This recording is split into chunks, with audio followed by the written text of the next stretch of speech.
여러분, 영화 러브레터 다들 기억하시죠? 그 새하얀 눈밭을 배경으로 한 정말 아름답고 아련한 이야기. 근데 이게 단순한 첫사랑 영화가 아니거든요. 오늘 이 시간에는요, 이 영화 속에 아주 교묘하게 숨겨진 운명과 기억의 코드를 명리학이라는 조금은 특별한 렌즈로 한번 들여다볼까 합니다.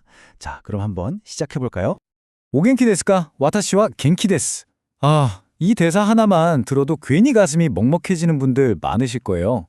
이 끝없는 서론을 향한 외침은 사실 닿을 수 없는 사람에 대한 그리움 그 자체잖아요. 바로 여기서부터 우리의 모든 이야기가 시작됩니다. 한번 상상해 보세요. 이미 세상을 떠난 사람에게 편지를 보냈는데 답장이 온다면 어떤 기분일까요? 영화 러브레터는 바로 이 기이하면서도 운명적인 질문에서 출발하죠. 이 편지 한 통이 도대체 어떻게 두 여성의 삶을 완전히 뒤흔들고 잊혔던 과거의 기억들을 수면 위로 끌어올리는지 지금부터 그 여정을 함께 따라가 보시죠. 자, 첫 번째 이야기입니다. 죽음을 넘어선 연결. 다시 말해 마음속에 자리 잡은 유령에 대한 이야기인데요. 주인공 히로코가 어떻게 과거에 꽁꽁 묶여 있는지 그 보이지 않는 족쇄의 정체를 한번 파헤쳐 보겠습니다. 여기서 첫 번째 핵심 개념, 공망이 나옵니다. 명리학에서 말하는 공망이라는 건요, 쉽게 말해서 현실에서는 이제 만날 수 없는 사람과의 인연 때문에 마음속에 생기는 텅 빈 공간, 그런 허무함을 뜻해요. 뭘 해도 채워지지 않는 그런 구멍 같은 거죠. 영화 속 히로코가 처한 상황이 바로 이 공망의 상태라고 볼 수 있습니다. 네, 바로 이 공망이라는 보이지 않는 끈에 히로코가 꼼짝없이 묶여 있는 거예요. 죽은 연인 이츠키는 그녀에게 현실에는 없는 인연이자 채울 수 없는 공허함 그 자체인 거죠. 이 공망 때문에 히로코는 새로운 사랑도 받아들이지 못하고 미래를 향해 한 발짝도 나아가지 못한 채 과거의 시간에 딱 멈춰서 있는 겁니다. 자, 이 부분이 정말 흥미로운데요. 한 남자를 사이에 둔 두 여자, 히로코와 이츠키. 두 사람이 얼마나 다른 방식으로 과거와 연결되어 있는지를 보여주거든요. 히로코가 공망이라는 텅 빈 연결에 갇혀서 슬퍼하는 사람이라면 또 다른 이츠키는 자신도 모르는 사이에 업보라는 운명의 메아리에 묶여있는 말 그대로 잊혀진 당사자인 거죠. 그렇다면 업보는 또 뭘까요? 이건 시공간을 초월하는 어떤 운명적인 연결고리라고 생각하시면 돼요. 과거의 인연이 그냥 사라지는 게 아니라 메아리처럼 비슷한 운명을 가진 다른 사람이나 상황을 통해서 다시 나타나는 현상. 영화에서는 죽은 연인과 이름도 같고 심지어 학창시절 얼굴까지 똑같았던 또 다른 이츠키가 바로 이 업보적 연결의 매개체가 되어주는 겁니다. 정말 놀랍죠? 자, 그럼 이제 두 번째 파트로 넘어가 볼게요. 이 두 사람이 편지를 주고받으면서 어떻게 잃어버렸던 과거를 다시 조립하고 또 상처를 치유하게 되는지. 이건 마치 자기 자신이라는 거대한 퍼즐을 맞춰나가는 과정 같아요. 이 퍼즐을 맞추는데 가장 중요한 도구가 바로 인성이라는 개념입니다. 명리학에서 인성은 기억, 문서, 역사, 그리고 잊었던 나의 정체성을 회복하는 힘을 상징하거든요.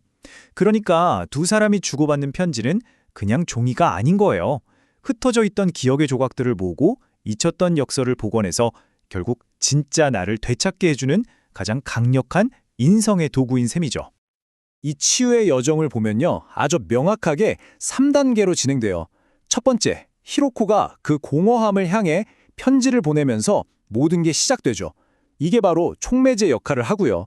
두 번째, 이수키가 그 편지를 받고 까맣게 잊고 있던 학창시절의 기억들을 하나씩 파내기 시작합니다.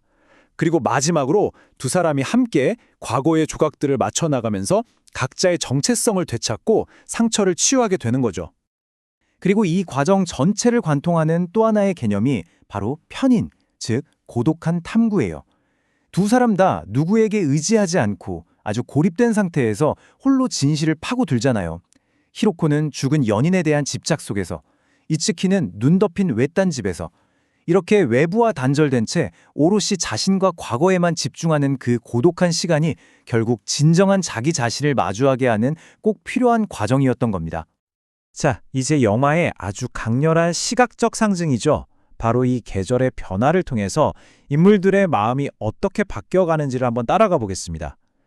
차가운 겨울에서 따뜻한 봄으로 나아가는 일종의 원소의 대전환에 대한 이야기입니다.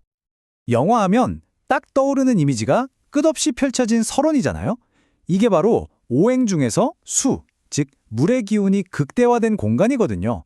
수는 계절로는 겨울, 감정으로는 아주 깊은 슬픔과 고독을 상징해요. 영화 내내 화면을 가득 채우는 이 차갑고 고요한 풍경은 등장인물들의 마음속에 꽁꽁 얼어붙어 있는 슬픔의 에너지를 그대로 보여주는 아주 강력한 장치인 셈이죠. 그리고 이 수의 에너지가 그야말로 폭발하는 장면이 있죠.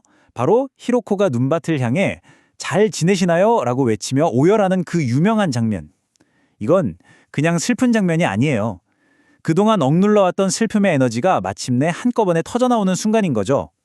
이 극한의 슬픔을 다 쏟아내고 마음을 비워내야만 비로소 다음 단계로 나아갈 수 있는 힘이 생기는 겁니다. 이렇게 차가운 물의 기운이 있다면 그 정반대편에는 목, 바로 나무의 기운이 있습니다. 나무는 얼어붙은 땅을 뚫고 솟아나는 새싹처럼 봄, 새로운 성장, 시작, 그리고 미래를 향한 추진력을 의미해요. 그 혹독한 겨울의 슬픔을 이겨내고 마침내 튀어내는 희망의 생명력, 바로 그거죠.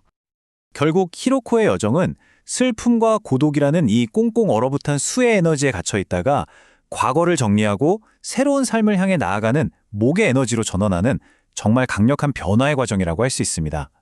주어진 운명에 그냥 주저앉는 게 아니라 스스로의 힘으로 봄을 찾아 나서는 거죠. 자, 이제 거의 다 왔습니다. 마지막 장인데요.